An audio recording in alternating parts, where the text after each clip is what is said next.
The defining statement about the life of Caleb is, Caleb wholly followed the Lord. Caleb was an Israelite, born and raised in slavery in the land of Egypt.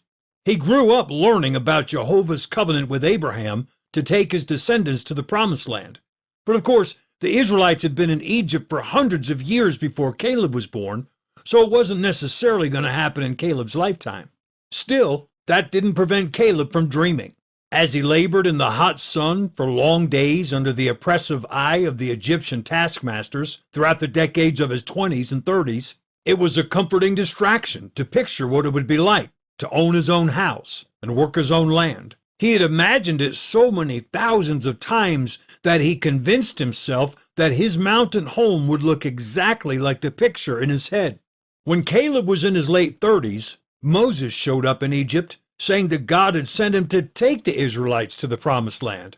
The weeks and months that followed were a rough ride, but Caleb and his family soon found themselves passing through the watery canyon of the parted Red Sea with all of their belongings, along with an endless multitude of other Israelites. They spent the next year and a half witnessing and experiencing things that defied logic and imagination. It was all too good to be true.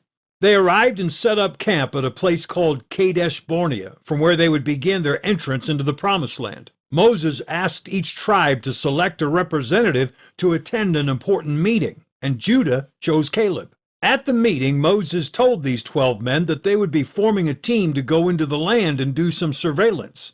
Since each tribe was comprised of tens of thousands of people who camped within their own tribe's boundaries, it's not likely that these men knew each other. But they would have to work together if the mission had any chance of success. The team spent the next 40 days climbing hills, viewing villages and cities from a distance, learning the landscape, the waterways, the natural resources, the people. When they came to Hebron, Caleb couldn't believe his eyes. He saw a mountainside that seemed to be a precise match for the picture in his head, the place he'd been dreaming of for years. He tried not to react outwardly, but in his mind he said, "That's it. Lord, I want that mountain." When it was finally time to return to Kadesh Barnea, Caleb couldn't wait to see the reaction of the people as they brought the report of this wonderful land where they would all soon be living. Moses called for an assembly, and a spokesman for the 12 spies stood to speak. He started out saying exactly what Caleb expected, describing the great beauty that they had all just beheld. But then the spokesman's words took an unexpected turn, talking about how dangerous and scary and impossible everything was. Caleb couldn't believe his ears. Where was this coming from? And to make it even worse, all the rest of the spies seemed to agree with this hopeless account. Caleb couldn't take it anymore. He jumped up and reminded the people that they had the Lord on their side. They couldn't lose. One other spy stood with him, Joshua from the tribe of Ephraim. The rest all led the people into a state of frenzy, despair, chaos. They forced God to declare that nobody of that generation would be going into the Promised Land. Everybody 20 and older would die right there in the wilderness. Those under 20 would go in 40 years. The only exceptions would be Joshua and Caleb, because they believed God. Caleb had been so close to his dream, and then had it snatched away by a bunch of faithless crybabies. Now, instead of entering the land at 40 years old, he'd be going in at 80.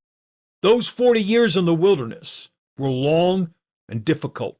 So much pain and death all around as the result of the people's sin and unbelief.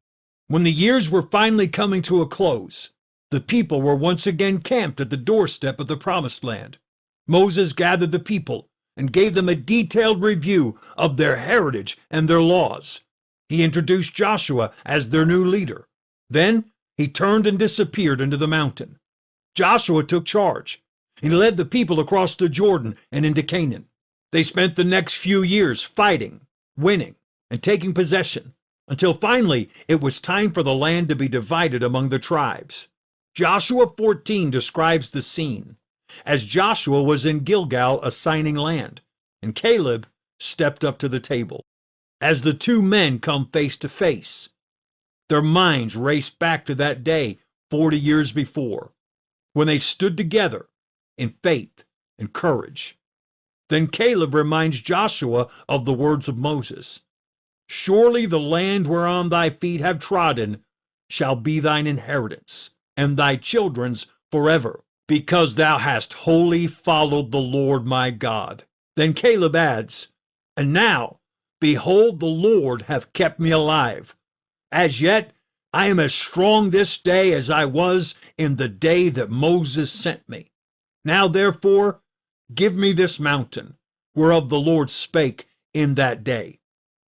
Caleb's dream was fulfilled at last, because he wholly followed the Lord. Christian, you are unstoppable when you wholly follow the Lord. Stay the course.